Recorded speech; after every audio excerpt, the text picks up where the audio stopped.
Hello and welcome to the Commander's Quarters, your Magic the Gathering source that helps you command your budget. This show and episodes like this one are possible thanks to viewers like you. If you're looking for an easy way to help support this show, make sure that you like, share, and subscribe. Also, hit that bell notification icon so you don't miss any new episodes. You can also go check out our playmats and other merchandise at thecommandersquarters.com. We also have a ton of brand new t-shirt designs in stock, so make sure you check out those as well. Another easy way to support this show is with our TCG Player affiliate links. So whether you're buying a deck or individual cards, you can use this general link right here or one in the description. And the final way that you can support this show is by supporting us directly by becoming a patron. There are many benefits to being a patron, and I truly couldn't do this without all of their support. Hey everyone, Mitch coming in from the Commander's Quarters studio. Welcome to the show. So, New Capenna spoiler season has started. Just kidding. Okay, it hasn't officially started yet. We can still breathe just a little bit between the Kamigawa Neon Dynasty spoiler season and New Capenna spoiler season, but that being said, of course, Wizards did have some early previews for us. The official spoiler season, I believe, starts on April 7th. So as of this point, we are a little over a month out, but we already have some really exciting news and some really exciting spoilers. And one card that covers both, well, really exciting news and spoilers is Broker's Ascendancy. So what does this card do and what does this card mean? Well, let's jump into it to find out.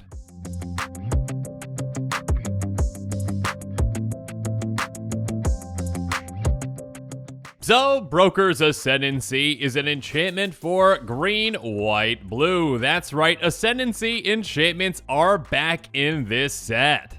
And while I do say they're back, maybe I should be saying actually, in this set they are going to be completing the 3-color cycle of Ascendancy enchantments. Finally! But before we talk about the rest of that cycle, again, this is an enchantment that costs green, white, blue, and it says at the beginning of your end step, put a +1 counter on each creature you control and a loyalty counter on each planeswalker you control. So this is the Bant Ascendancy. Again, there's going to be one for each of the 5 shard color combinations. And this effect is pretty potent. Again, at the beginning of your end step, you are getting this trigger, so it's not, one of those upkeep triggers that, okay, I put this enchantment down, then I've got to wait all the way to my next upkeep to actually get an effect. Nope, you are getting this on your end step, so you get it right away on your turn. Or, okay, I said right away, but maybe, what I mean is, you get it on the same turn that you play it, okay? And again, this is going to distribute a counter to every single creature you control, but on top of that, you get a loyalty counter on each planeswalker you control. So obviously this not only can fit into counters builds that, include these colors, but of course also Super Friends builds, or, for those not familiar with that magic lingo, Planeswalker decks. For just a 3-mana enchantment, this can provide you a good amount of value, and again, the longer that this stays in play, and the more creatures you have in play, or the more planeswalkers you have in play, obviously the more and more value you're getting out of it. On top of that, of course, there are, certain requirements that you can meet for certain decks, where they benefit you with your creatures that have counters on them, or, if there's a planeswalker out there that needs to get to a certain loyalty number, that can really be sped up with this. So this is a pretty exciting Ascendancy to see first, and I cannot wait to see the other Ascendancies coming up. Again, there's going to be one for Esper, Naya, Jund, and Grixis. I think that's correct for the shard colors. Regardless, a few more things about this card. We get a couple of other pieces of information from it, including the set symbol, which is apparently brass knuckles with angel wings, which is pretty cool. With the actual name of the card, Broker's Ascendancy, we actually get the name of the family for the Bant color combination in New Capenna, which again is Brokers. And actually, you might have noticed that there is a watermark on this card in the text box, and that is the actual Broker's symbol. So you might be seeing that on other cards as well. Yeah, I like the symbol. I think it's pretty cool. And speaking of cool, have you seen this group in the art? On the right, we've got Business Cat with like a fedora on. Behind Business Cat, we've got a rhino that has like a nose ring, but it's like on, the rhino's horn. And then we've got Harvey Birdman just back there as well. And of course, some humans as well. Yeah, I'm liking these Brokers and the theme of this set overall, and I'm excited to see even more art. Now, other Ascendancies see a decent amount of play in their color combinations. Temur Ascendancy is a fantastic one, an enchantment for green, blue, red. Says creatures you control have haste. Whenever a creature with power 4 or greater enters the battlefield under your control, you may draw a card. So yeah, in creature-specific decks, this can be huge, giving them haste and also providing you a ton of card draw. And again, just 3 mana for this enchantment, and all the other Ascendancy enchantments too. And then Jeskai Ascendancy can be absolutely broken in the right deck. I mean, this is a fantastic card in my Garth deck. It's an enchantment for blue, red, white, and it says whenever you cast a non-creature spell, creatures you control get +1/+1 until end of turn, untap those creatures. And on top of that, whenever you cast a non-creature spell, you may draw a card. If you do, discard a card. And then Abzan Ascendancy, like our brand new Ascendancy, also deals with counters. It's an enchantment for white, black, green, and it says whenever it enters the battlefield, put a +1 counter on each creature you control. Whenever a non-token creature you control dies, create a 1/1 white spirit creature token with flying. So this one gives counters to each of your creatures as well, but it only does so once, but it also can replace, your non-token creatures when they do die. That being said, this one obviously has nothing to do with Planeswalkers, whereas our Brokers one can really help them out. And then to finish out that cycle, again the original Ascendancy cycle, we've got Sultai and Mardu Ascendancy. Sultai says at the beginning of your upkeep, look at the top 2 cards of your library, put any number of them into your graveyard and the rest on the top of your library in any order. So this can kind of help with card selection as well as getting cards into our graveyard, which can definitely help out graveyard synergies. And then Mardu Ascendancy says whenever a non-token creature you control attacks, put a 1/1 red goblin creature token onto the battlefield, tapped and attacking, and on top of that, by sacrificing it, creatures you control get +0/+3 until end of turn. Now, sacrificing your value-based enchantment isn't usually what you want to do, and actually when it comes to Ascendancies, these two are probably on the lower end of the other ones, so we'll see again if the new Broker's Ascendancy is kind of one of the better ones of this new cycle, or actually if we've got even more powerful ones to come. And actually, technically, though it's not part of the cycle, one other Ascendancy that I do want to point out is Simic Ascendancy. This is actually the only 2-color Ascendancy, or actually only Ascendancy outside of the other 3-color ones. So yeah, I mean, I don't anticipate in this set, obviously since it's not a 2-color focus set, to get any more Ascendancies for, 2 colors. We'll see. I highly doubt it though. Regardless, this one also deals with counters. By paying 1 green blue, you put a counter on target creature you control. Whenever 1 or more +1 counters are put on a creature you control, put that many growth counters on Simic Ascendancy.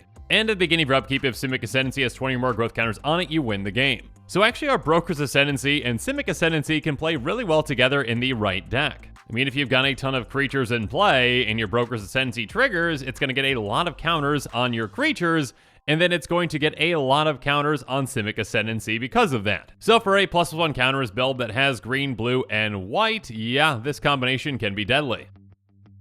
Regardless, when it comes to somewhat comparable cards to Broker's Ascendancy, other ones that came to mind were cards like Feldar Retreat, Loyal Guardian, and Nissa Voice of Zendikar. Feldar Retreat has landfall, choose 1, create a 2/2 white cat beast creature token, or put a +1 counter on each creature you control. Those creatures gain vigilance until end of turn. So unlike Broker's Ascendancy, this is not just a trigger you get automatically, but it is one that you can get more of on a turn if you have more than 1 land coming into play. And obviously on top of that, again, Broker's Ascendancy doesn't give vigilance, but again, Feldar Retreat doesn't deal with Planeswalkers.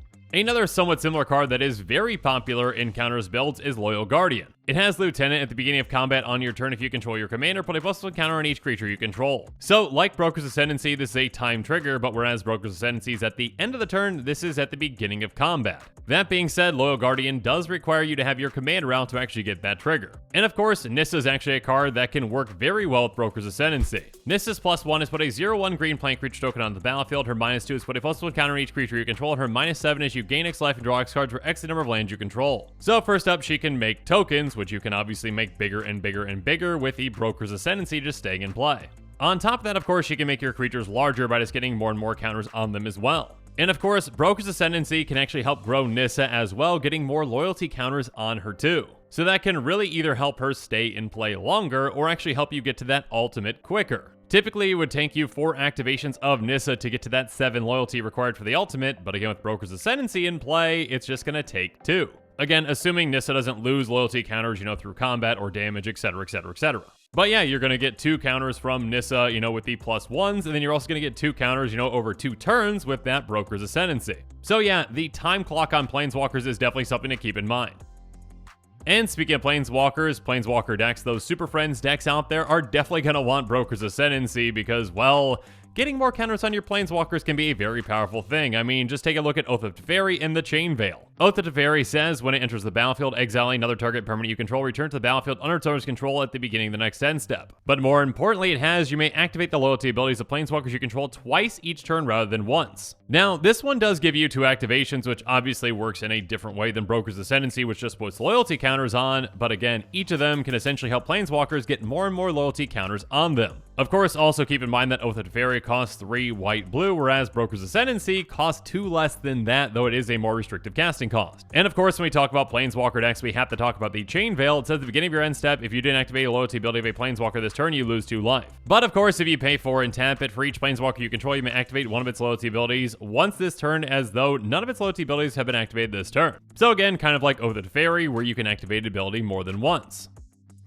Now, cards that can work very well with Broker's Ascendancy in multiple ways are cards like Doubling Season, Pure Imaginative Rascal, and Widening Constrictor. Doubling Season says if an effect would create 1 or more tokens under your control, it creates twice that many of those tokens instead. If an effect would put 1 or more counters on a permanent you control, it puts twice that many of those counters on that permanent instead. So this helps double up the benefits of both sides of Broker's Ascendancy. Not only are you getting an extra +1 counter on each of your creatures, which again is huge. At the beginning of your end step, you get 2 counters on each of your creatures, which can just help get your creatures massive in absolutely no time. And of course, this also doubles up the amount of loyalty counters that are going to be put on your Planeswalkers as well, which is just absolutely incredible and can really help you get to those ultimates quicker. Of course, Pure Imaginative Rascal can help you out with this as well. It says if 1 or more counters will be put on a permanent your team controls, that many +1 of each of those kinds of counters are put on them instead. And if you happen to be in a deck that has access to black as well, Widening Constrictor is a great choice. It says if 1 or more counters will be placed on an artifact or creature you control, that many of those counters +1 are placed on that permanent instead. So obviously this works more specifically with +1 counter builds, but okay, technically I guess if you've got a Planeswalker that can turn into a creature, like, a Gideon, then sure, you can get an extra loyalty counter on it as well. Just keep in mind these additional counter or doubling up counter effects and how they can really work well with Broker's Ascendancy.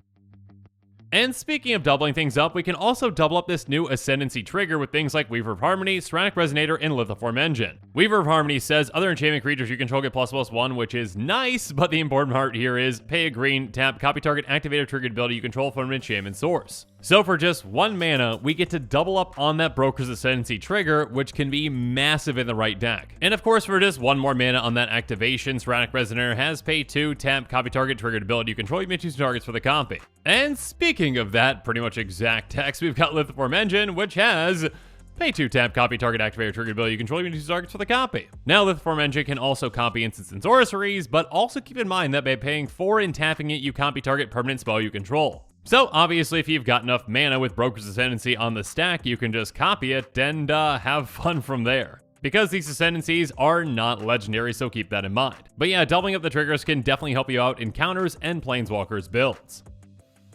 And again, like I mentioned earlier, there are Planeswalkers that can heavily benefit from Broker's Ascendancy being in play and can help get ultimates quicker or safer. For example, Nissa Vital Forest starts off at 5 starting loyalty, she has a +1, and her ultimate is a -6. That ultimate is you get an emblem with whenever a land enters the battlefield under your control, you may draw a card. That can be really powerful in the right deck, and again, typically, this is only going to take, 1 turn to actually get to ultimate. You again, 5 + 1 gets you a 6, -6, but then you end up losing your Nissa. Whereas if Broker's Ascendancy is in play, again, you automatically get a counter on Nissa at the end of the turn, putting you to 7 again if you use that +1, so then you can keep Nissa around. And speaking of which, there's Sarah the Benevolent, which starts off at 4 starting loyalty, and her +2 is creatures you control with flying at +1 until end of turn.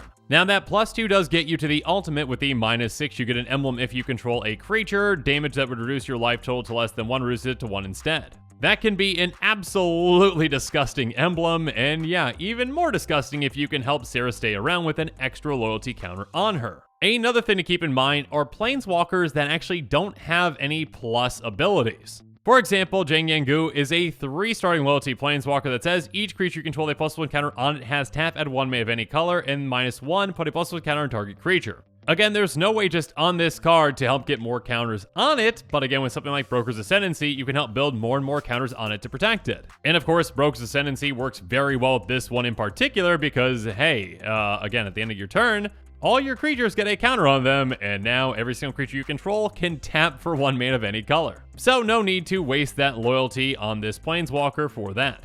Unless you really want to build up a creature. Anyways.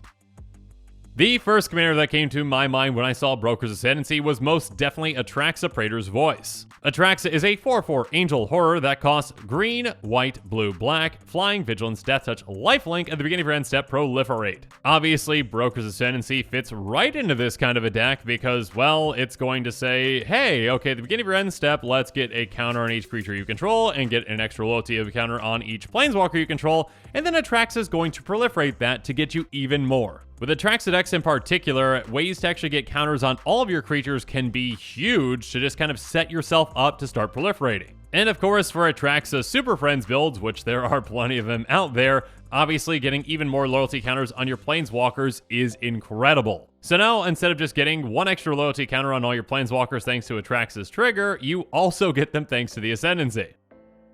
Next up, obviously a partner combination like Ishai and Rayhan might really want this as well. Ishai is a 1/1 flying bird monk that says whenever an opponent casts a spell, put a +1 counter on Ishai, Ojutai Dragon Speaker. And Rayhan is a 0/0 human warrior that has, when it enters the battlefield, it enters with 3 +1 counters on it, and whenever a creature you control dies or is put in the command zone, if it had 1 or more counters on it, you may put that many counters on target creature. So a counters build built around these commanders can be incredibly impactful, and obviously with this combination, you've got access to the right colors to be able to use the new Bant Ascendancy. In particular, it can be very effective with Rayhan, getting counters on each of your creatures, and then when any of those creatures die, you can just stack them on another creature, and then again, and again.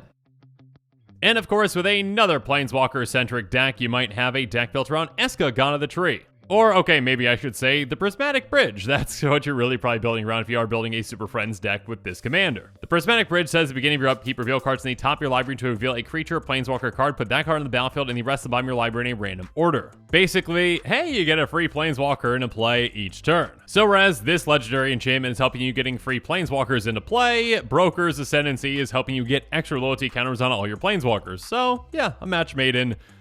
is there a heaven in Kaldheim? I don't know. Lore people, help me out in the comments below. And of course, I could pretty much list, every single 5-color commander out there that either deals with counters or Planeswalkers, so sure, just a Weatherlight Captain, which can tutor out Planeswalkers. Definitely another kind of commander that we'll want to consider Broker's Ascendancy for the right build. Obviously, these Ascendancy cards can be very powerful in the right build, though they do have a pretty hefty color identity restriction, again, each of them being 3 colors.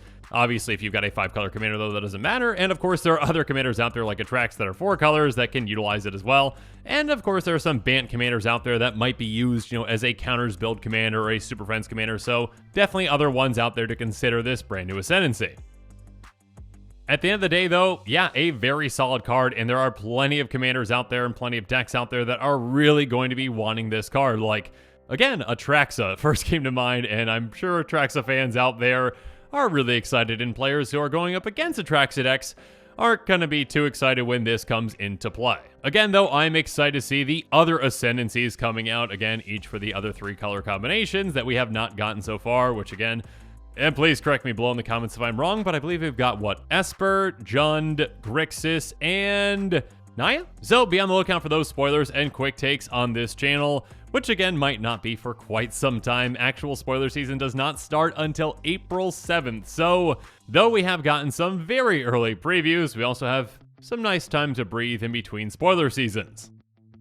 And with that, the show is coming to a close, so it's my turn to hear from you. So in the comments below, let me know what your thoughts on this episode are, and as always, thanks again and have a good one.